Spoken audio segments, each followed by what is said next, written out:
Valeu. Bora.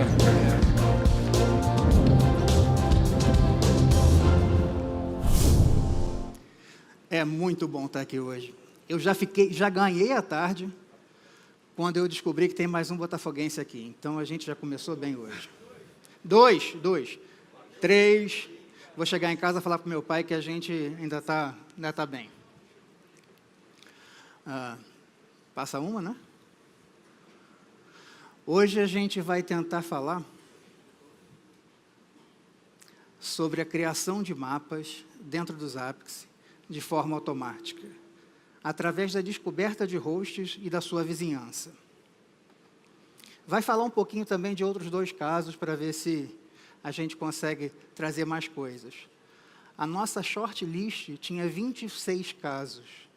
A nossa equipe trabalhou bastante. E o Zabbix é tão maravilhoso porque há 2 anos eu cheguei aqui e não sabia nada. Eu sentei aqui, mentira, do outro lado porque era ao contrário. E fiquei de boca aberta o tempo todo. No ano seguinte eu vim aqui e falei, poxa, quem sabe se no ano seguinte eu estarei lá. E aqui estou eu. A gente vai falar um pouquinho quem somos, a nossa jornada, os desafios, os nossos casos e um pouco dos próximos passos. Bom, primeiro, boa tarde. É um prazer estar aqui, né? É uma situação que a gente agradece muito por ela. E eu sou o Gil Amaral. Mais um. Perdão. Eu sou o Gil, né? Sou mineiro, casado com a Daliane, pai do Arthur e da Maria. Eu tenho hoje aproximadamente 22 anos de experiência na área de telecom, monitoramento, observabilidade, automação elétrica e por aí vai, um pouquinho de cada coisa. E o Fred? Eu sou carioca, moro em Vitória há 8 anos, sou casado com a Alessandra, trabalho segunda CLT há 30 anos. Já trabalhei com telecomunicações, comunicação de dados via satélite, desenvolvimento de dados, mas a minha primeira façanha com tecnologia começou com 4 anos, quando eu desmontei um gravador para descobrir onde é que estava a minha voz lá dentro. É claro que eu não descobri, mas dali começou a minha caminhada pela tecnologia. Queria descobrir como tudo funcionava. Gosto de cozinhar, adoro. De comer também, né? Mas a nossa jornada. A gente começou na Vale há 12 anos. A gente fez ontem 12 anos de Vale. E o monitoramento começou com 8.000 hosts, com uma ferramenta comercial que era só na rede corporativa. Saúde. Em 2019, a Vale resolveu unir os 2 mundos, trazer a parte de operação, mina, usina, porto, e tentar fazer um monitoramento único, ainda com a ferramenta comercial. A gente precisava de, como estava lá na EDC, flexibilidade e agilidade. E a gente não tinha. Durante 11 anos, a ferramenta foi ótima, atendeu perfeitamente. Desenhava os mapas automaticamente, correlação de eventos, era perfeito. Mas a gente precisava de mais. Em 2021, a gente começou uma prova de conceito com os Zabbix. E a virada para a produção, a gente já começou com 32.000 hosts. O número é só para ficar bonito, 8, 16, 32, mas foi um pouquinho menos. E o que fez a diferença? Confiabilidade, flexibilidade, robustez e, por último, foi a redução de custo. A gente não pensou em dinheiro, mas quando a gente fez a conta, a gente reduziu, por ano, 8 milhões de reais. Eu falei, chefe, você paga meu salário por alguns poucos anos. E isso foi muito bom. Foram mais de 10 tapinhas nas costas que eu ganhei. Alguns números. Hoje a gente está com 60 servidores, separados em core, banco de dados, e 50 proxies espalhados em várias regiões. Como eu disse, usina, mina, pelotização, porto, ferrovia. Já temos quase 46.000 hosts, monitoramos mais de 7 milhões de itens, temos 1.600 usuários, 3.500 Valores por segundo. Valores por NVPS. Não achei um símbolo do minério de ferro, então eu botei o diamante, porque é o nosso melhor da Vale. 321 milhões de toneladas por ano. Um total de 150 mil colaboradores divididos em 30 países e 5 continentes. Assim, uma característica que eu gosto de comentar com as pessoas que trabalham com a gente, quando a gente conversa também com as ABICs, com os outros parceiros, é que a Vale, além de ter, como toda empresa tem os seus servidores, os equipamentos de rede, infraestrutura, a gente é o nosso próprio provedor de serviço de telecom. Então, a gente tem o nosso próprio 4G, o LTE, a gente tem o IMAX, LoRa, MPLS, IP, MPLS, TP, SDH, radiocomunicação, DWDM ativo, passivo, SDN, equipamentos de energia de qualquer espécie, subestação, geração de energia hidrelétrica e mais um monte de coisa, né? Além, é claro, da parte de automação e instrumentação de usina, de mina e de porto, de pelotização e tudo mais que se possa imaginar. E aí a gente vai começar a falar dos cases, né? Como o Fred comentou, quando a gente começou a pensar em quais cases a gente ia trazer, a gente elencou 20 cases com relevância técnica que seriam elegíveis para a gente trazer. Mas era muito. Então, a gente elegeu um para a gente dar mais ênfase e dois para a gente passar um overview um pouco mais rápido. Então, esse é um overview rápido que a gente quer passar. Oi? Tem. Então, qual é o cenário que a gente tinha, né, desse primeiro case? Quem é da área ou já teve contato em indústria sabe que, por exemplo, para você coletar informações de equipamentos que estão lá no chão de fábrica, nem sempre eles são equipamentos que você pinga, que você tem acesso remoto via rede, ou, às vezes, são equipamentos extremamente sensíveis. Eu costumo brincar falando que são equipamentos com a capacidade computacional de uma calculadora de 1920.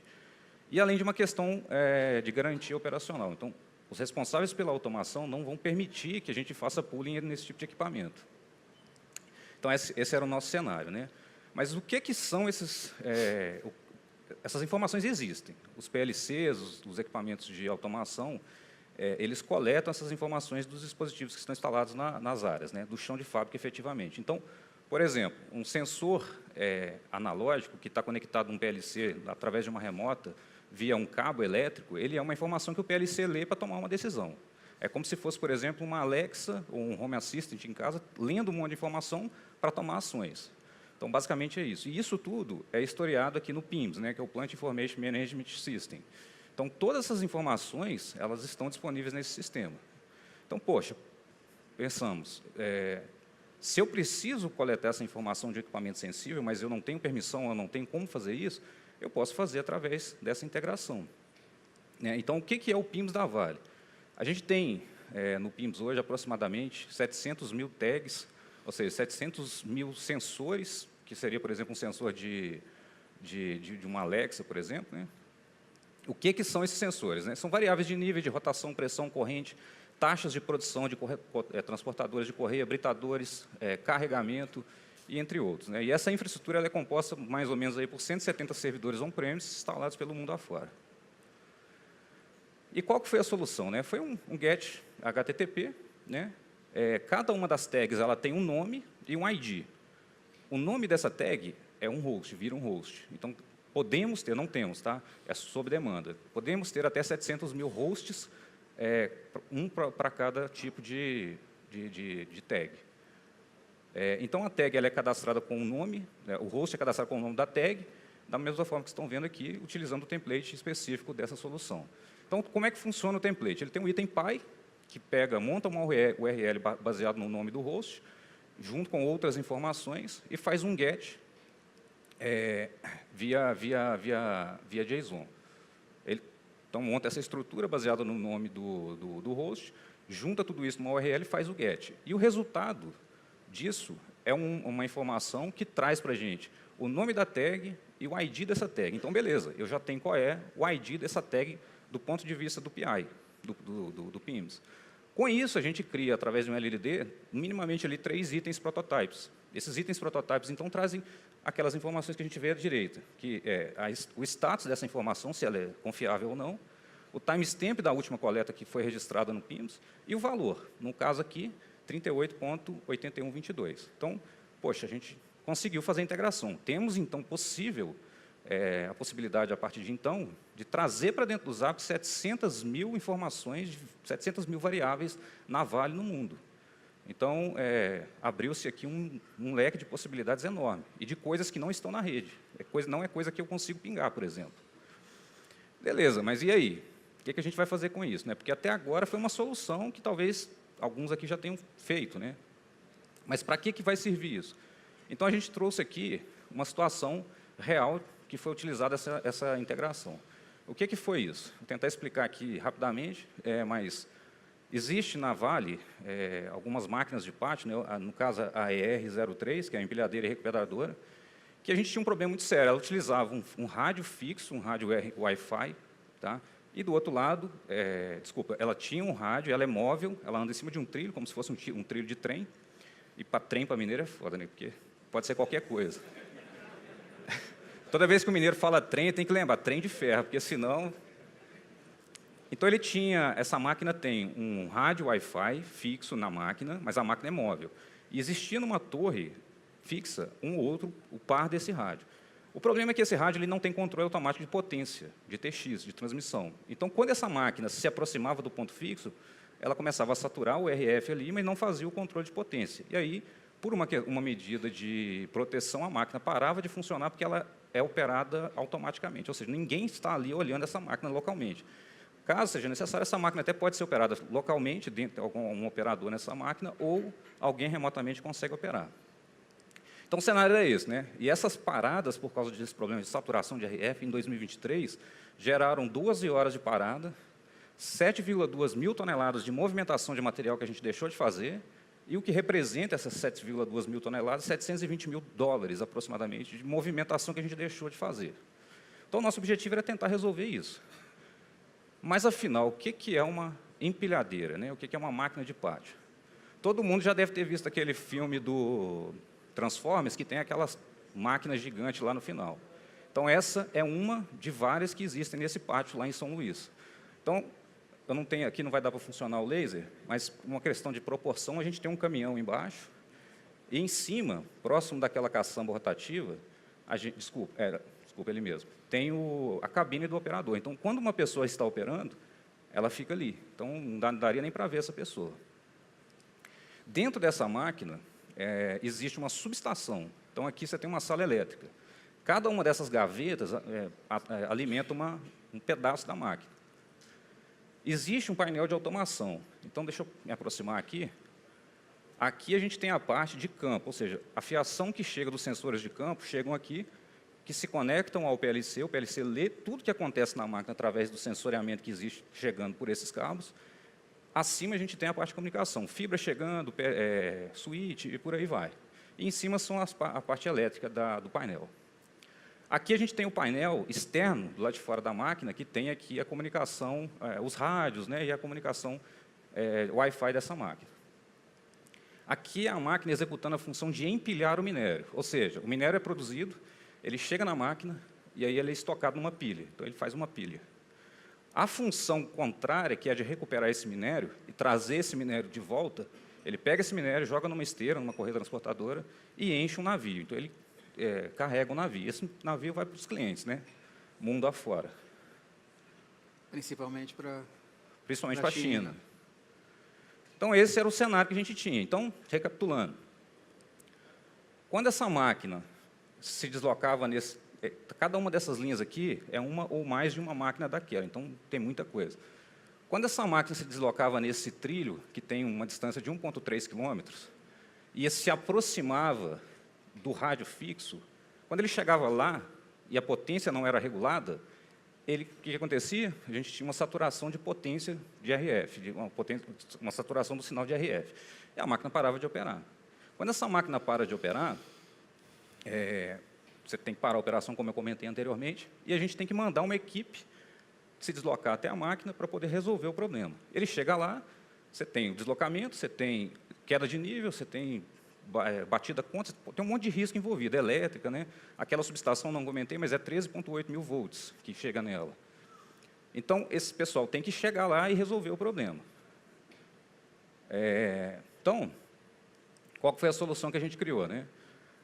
Com aquela integração anterior que a gente comentou, uma das tags possíveis de serem lidas era exatamente a posição, o GPS, né?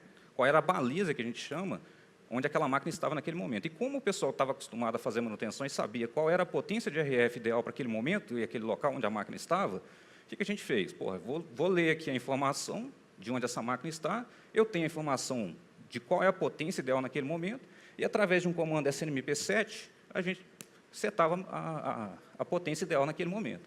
Então, o que aconteceu? Depois dessa integração, a máquina começava a deslocar, e à medida em que ela chegava nas balizas que a gente precisava de fazer o ajuste, os hábitos identificavam a potência, o local e validavam. Se gatilhar a trigger de que era necessário fazer um ajuste, ele gerava um problem. Esse problem startava uma action que setava a potência ideal no rádio da máquina e no rádio fixo. Isso foi, se não me engano, foi no final do ano de 2023 que a gente implementou essa solução. Desde então, a máquina não parou. Então, aqui só um gráfico da potência e do momento em que essa potência é reduzida em função do ajuste dos ASICs. E aqui só as evidências aqui do que aconteceu, né? As actions e as triggers. Então, depois disso, a gente eliminou a exposição das pessoas aos riscos de eletricidade, manutenção, queda de nível, contato com partes móveis. As paradas por esses motivos também acabaram, não existem mais. E toda aquela coisa também de movimentação, de deixamos de produzir ou movimentar, e etc. E essa solução está sendo replicada para outras máquinas que a gente tem. Aquela é uma de várias, né? E aí, meu amigo vai falar do próximo. Olha o tempo. Agora corre, né? O segundo caso, vou tentar ser rápido, é a validação da gravação das câmeras de monitoramento das barragens. Problema. Segundo, por questão legal, a Agência Nacional de Mineração exige que a Vale mantenha por 90 dias todas as imagens das barragens. O problema atual, nem os fabricantes, nem a comunidade tinham uma solução que conseguisse provar ou comprovar que as imagens estavam sendo gravadas e armazenadas. Como é feito o vídeo monitoramento em campo? Aí você fala da... Bom, esse aqui, para quem nunca viu, né, principalmente quem não é de Minas ou do Norte, esse é um poste de vídeo monitoramento que monitora uma barragem, mas monitora do ponto de vista de vídeo, não de instrumentação sobre deslocamento de massa, etc. Então, esse poste ele é composto. Quem já viu aqui nas ferrovias pedagiadas, que tem aquele poste com um painel solar e câmera. Basicamente isso, só que com um pouco mais de instrumentos. Então, aqui é uma vista superior, tem as câmeras, a parte de RF, a parte solar, né, de alimentação, tem as baterias que não dá para ver, controlador de carga e mais um monte de coisa. Aqui é o poste, é um outro poste, mas é uma vista de baixo, e nesse modelo o cofre, né, onde os equipamentos estão embaixo, só a parte de comunicação e vídeo fica em cima. E aqui é a parte onde mostra as baterias, né, toda a parte de equipamento que existe nesse poste. Então, tudo isso aqui não tem um cabo elétrico ou uma fibra chegando. Então, é tudo solar e também por RF. E a solução desenvolvida foi criar um template que acessasse via shell script, direto do proxy, o NVR, que é um gravador das imagens.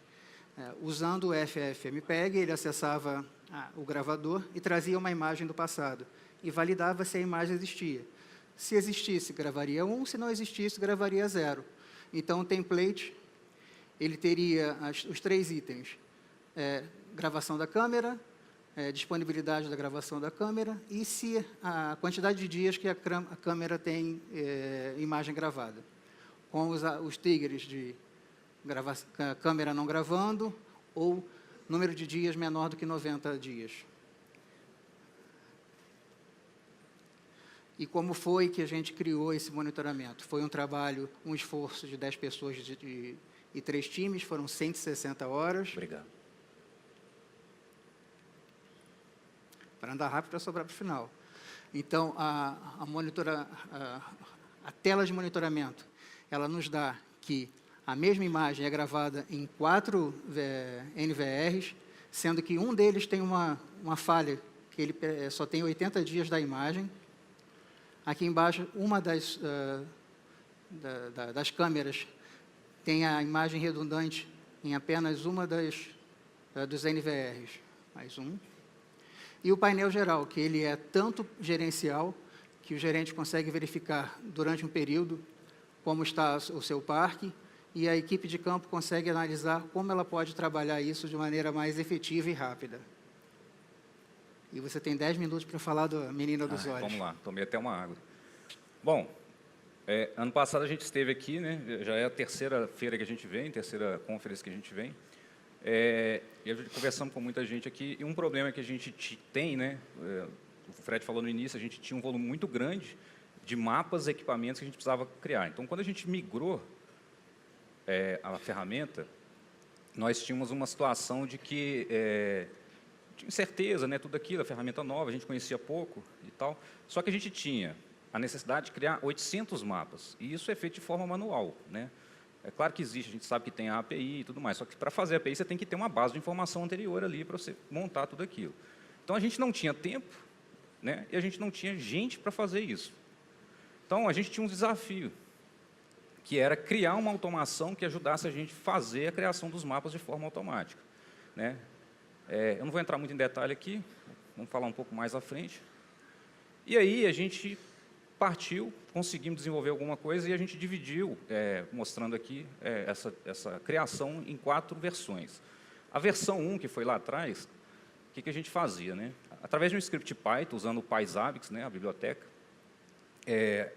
alguém tinha que entrar no servidor, imputar ali manualmente as informações. Então, o script te pedia, por exemplo, qual é o host group, ou seja, todo o meu host, todos os meus hosts que eu queria colocar naquele mapa, precisavam estar necessariamente dentro de um host group. Algumas propriedades do mapa, por exemplo, qual que é o tamanho desse mapa, como é que eu vou exibir os problemas, se vai ser o número, se vai ser a descrição, toda aquela parametrização de propriedade de um mapa. O mapa, né, ele também tem um tamanho, então esse tamanho, ele tinha um algoritmozinho baseado na quantidade de hosts, ele calculava o tamanho do gráfico, do mapa. Imputava também um background e trazia, e colocava também, definia qual é a coordenada x e y de cada elemento desse mapa. E os ícones, né? A gente tinha padronização de ícones. Como o hostname existia um padrão, é possível dizer, olha, esse cara é um switch de acesso, isso é uma câmera, isso aqui é um router, isso aqui é um firewall. Então, baseado no hostname, os ícones também são pré-definidos nessa configuração. Então, passando aqui, aqui é como fica a tela de propriedade do mapa, né? Tamanho, etc., tudo aquilo que eu falei. Aqui é como o mapa é criado depois disso, ou seja, ele vai lá, busca os host ID, monta um JSON do mapa, igual aquele backup que a gente sabe, que a gente conhece, e cria um mapa. Só que ele cria um mapa trazendo bastante informação, mas não tem conectividade ainda. Tá? Mas ele já cria, poxa, pensa, 800 mapas que a gente precisava fazer, isso aqui já ajuda muito, já era um começo. E como é que ficava as propriedades dos elementos? Então, a gente tinha ali as informações básicas de label, o host, e as informações aqui de quais são os ícones que ele ia usar para esse mapa, e a coordenada. Então, essa era a nossa versão 1. Aí a gente partiu para a versão 2. A gente intitulou ela de Estou Te Vendo. Ou seja, a partir de agora, a gente fazia a descoberta da vizinhança. Como é que a gente fazia isso? Através do Ansible, a gente imputava ali os hosts, o IP de cada host que a gente precisava fazer esse levantamento. Você tinha um host A e N hosts B. Então, você tinha vizinhança. O script fazia o seguinte, o Ansible entra no equipamento, dá um SSH, via SSH, dá um show CDP nego e anota todas as informações de vizinhança. Host A, host B, porta A, porta B, minimamente isso. E ele planilha isso, coloca isso no CSV. Esse CSV, por sua vez, ele alimentava uma outra parte do script que fazia um get nos ABICs para trazer todas as informações de host ID para criar um arquivo JSON e mandar a API e juntar esse negócio todo no mapa. A gente não tem imagem dessa versão, porque a versão 3 é muito parecida. O mapa fica muito parecido. Mas era basicamente dessa forma que funcionava.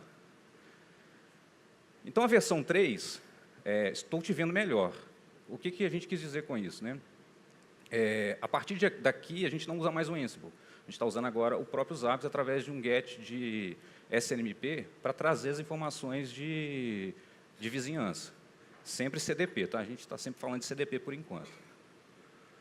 Então, esse template ele tem dois LLDs. O primeiro LLD, ele descobre, a função dele é descobrir quem são as portas do host A que possui vizinhos. Eu tenho 20 portas, 24 portas, mas eu só tenho 2 vizinhos, então só vou fazer uma descoberta de quem são essas 2 portas, por exemplo.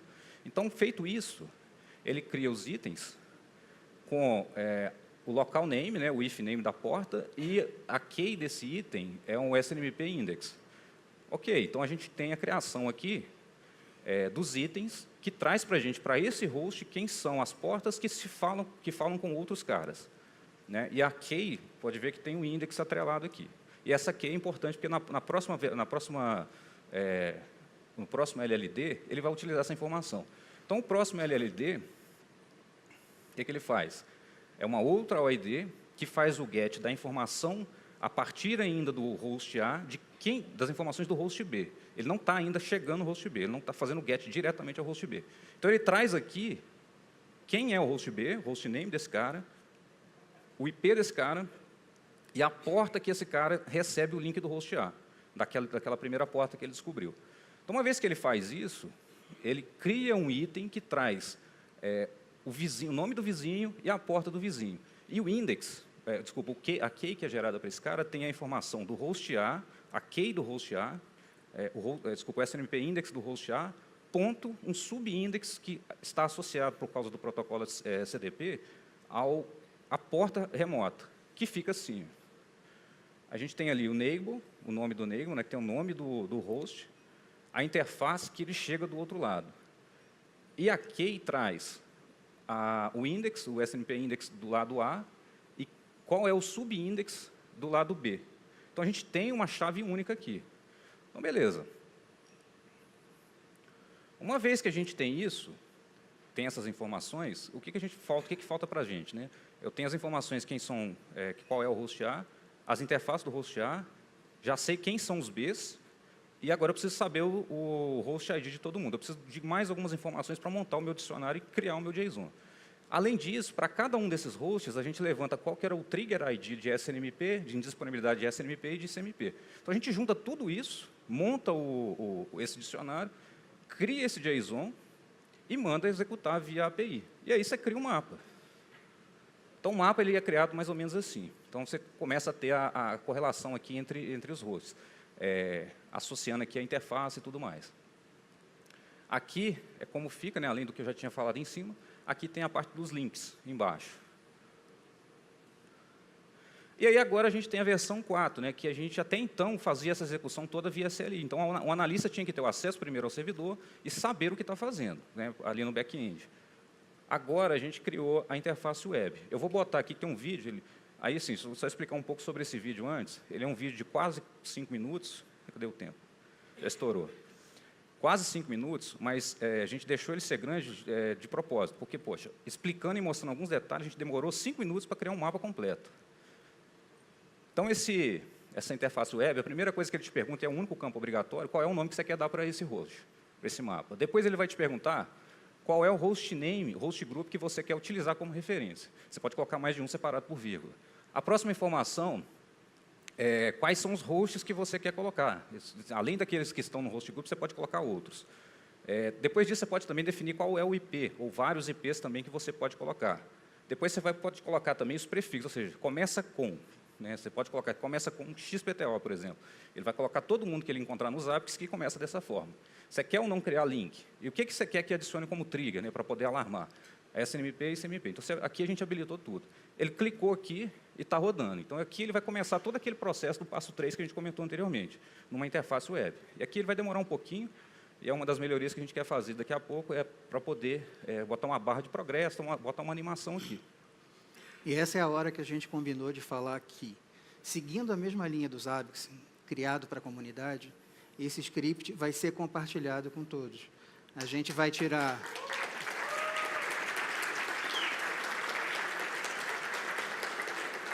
A gente vai tirar só as informações que tem da Vale e vai colocar num Git público. No final, a gente vai mostrar aqui os nossos LinkedIns, a gente depois vai publicar lá, mas a gente quer disponibilizar porque a gente sabe que depois de momentos vai melhorar ainda mais. Aqui, só para não perder o time aqui, ele já criou, ficou desse jeito, tá? E agora ele vai começar a mostrar alguns detalhes aqui, e só assim, hoje a gente tem um outro dever de casa, que é fazer com que o mapa criado já saia de forma organizada. Isso hoje não acontece, tá? Então, aqui ele vai começar a trabalhar nessa organização aqui. A gente também fez questão de deixar isso acontecendo dentro do vídeo, para mostrar que, mesmo fazendo essa organização, a gente vai demorar, com toda essa explicação e tudo mais ou menos 5 minutos, um pouco menos que 5 minutos. Porque ele conseguiu identificar cada neighbor através do SNM, do CDP, montar as conexões, e na edição do mapa você arrasta para você ficar nítido na tela. Então, isso facilitou a nossa vida. E só mais um detalhe, que as outras soluções que a gente apresentou também, a gente pretende disponibilizar, tá? Não só essa.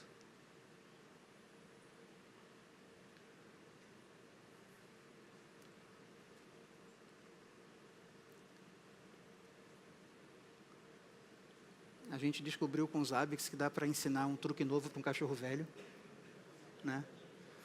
Eu aprendi um pouquinho uma coisa nova também.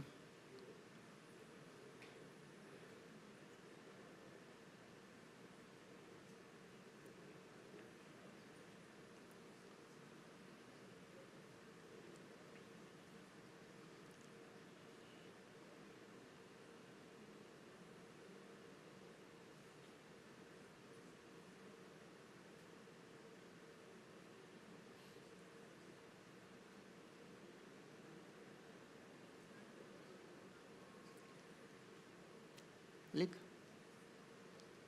Bom, vou passar aqui porque vai demorar bastante, mas, enfim, no final das contas ele demorou 5 minutos, tá? Depois ele vai mostrar aqui como é que ficou a parte das propriedades do elemento, as propriedades do mapa, que é muito parecido com o anterior, tá? Então, deixa eu tentar passar aqui. Então, essa é o status atual da solução, né? O que a gente já tem mapeado de roadmap, né? Criar os elementos de forma organizada, como eu comentei, adicionar as triggers de link DAO entre os equipamentos, para poder ficar vermelhinho ali quando o link cair, suportar o LLD e tabela ARP. O que eu quero dizer com isso, né, tabela ARP? Se eu consigo conversar esse NMP, eu posso descobrir quem é o MAC conectado naquela porta. Tendo o MAC conectado naquela porta, eu faço uma coleta da tabela ARP e eu tenho aí o IP. Se eu tenho o IP, eu vou nos Zabbix e procuro o host ID. Então, cara, não preciso só colocar equipamento que fala CDP. Então, esse é um dos próximos passos, além da melhoria no front, né? Colocar a barra de progresso, melhorar aqui a parte gráfica, autenticação e tudo mais. A gente não podia deixar de aqui externar, né, Fred, a nossa gratidão e o nosso reconhecimento aos profissionais que estão conosco. Quem fez tudo isso não fomos nem eu e o Fred, a gente aqui é o porta-voz de uma galera que está aqui, que está de casa, que está de um monte de lugar. E aqui a gente queria deixar o nosso muito obrigado para essa galera, que realmente é uma equipe fantástica.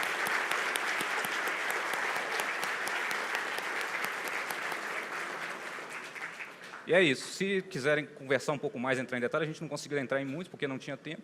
A gente está por aqui hoje e amanhã, e aqui estão os nossos contatos. Muito obrigado. Obrigado.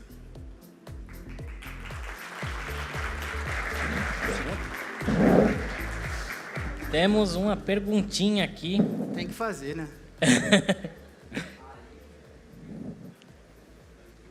Bom, bora lá. Tem uma perguntinha aqui para vocês. Fred, tu comentou que tu passou 2 anos vindo aqui. Uhum. E que olhava para o teu ambiente e falou: o que é que eu vou apresentar aqui, né?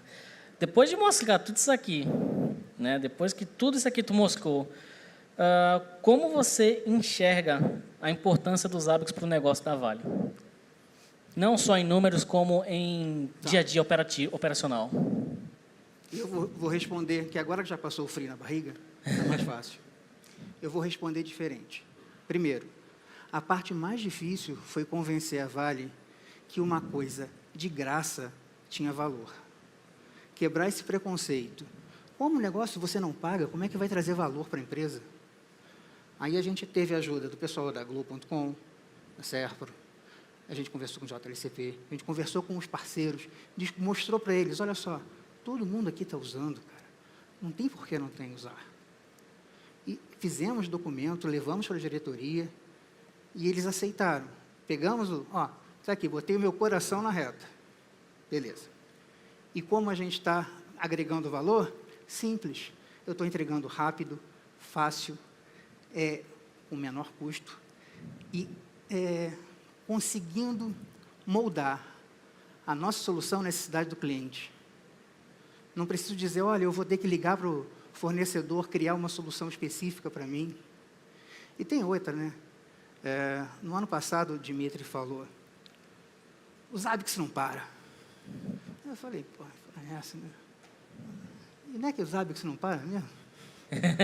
Esse é um ponto que eu ia Quando comentar. deu uma coisa, foi no banco e ligamos para lá, em menos de 5 minutos, esse cara estava lá para ajudar a gente. Mas os Zabbix não param. É isso que eu ia comentar. Aquela equipe que eu mostrei aqui, ela recebe os tickets de problema relacionado à infraestrutura de monitoramento. Eles só tratam isso. Eles não tratam ticket, por exemplo, de problema de equipamento que parou de funcionar. Isso. A curva de incidentes por mês antes da ferramenta era uma. Depois que a gente migrou, ela fez assim. É nítido. A gente discutiu até em trazer essa tela aqui, mas a gente achou melhor não trazer. Mas foi isso que aconteceu. Teria sido bem interessante. Bom, não temos mais perguntas por agora. Se alguém, com certeza alguém vai querer conversar com os dois, eles vão estar por aqui nos 2 dias. Opa, a palavrinha do Luciano. Eu vou precisar quebrar o protocolo aqui, por favor. Eu sou um chato, mas... Você manda. Sim, é que o Fred falou algo no início que me chamou a atenção, eu queria que o Fred falasse sobre isso, né? Tu disse que há 2 anos atrás estava sentado aqui, sem conhecer os Zabbix, e hoje tu e o Gil apresentam isso, que é importante e que é bom para vocês, mas o que impressiona é a forma que vocês estão usando, como vocês trouxeram isso para dentro do negócio. Mas eu queria ouvir do Fred, assim, dada a tua experiência, né, de conhecer os Zabbix, do evento, das pessoas que estavam apresentando aqui, até onde tu chegou agora. Aquilo tudo que tu ouviu era verdade, então, né, não estava ninguém contando, mentindo para ti. Antes eu era um novato. Hoje eu sou um novato que sei um pouquinho. E mesmo sabendo um pouquinho, a gente já fez um montão de coisa. E se eu pudesse, vou falar igual o velho agora, tá? Se eu pudesse dar um conselho para a juventude, a vida é uma fila. Tem sempre alguém que sabe mais do que você está na sua frente, que pode te ensinar, e tem sempre alguém atrás de você que está querendo aprender, que você pode virar e ensinar. Então, segue dessa maneira. Aprende com alguém, ensina alguém, e assim a gente vai. E assim a gente foi. Eu aprendi com um montão de gente aqui, e estou ensinando um pouquinho. E assim a gente vai fazendo. É o conceito dos Zabbix. É isso.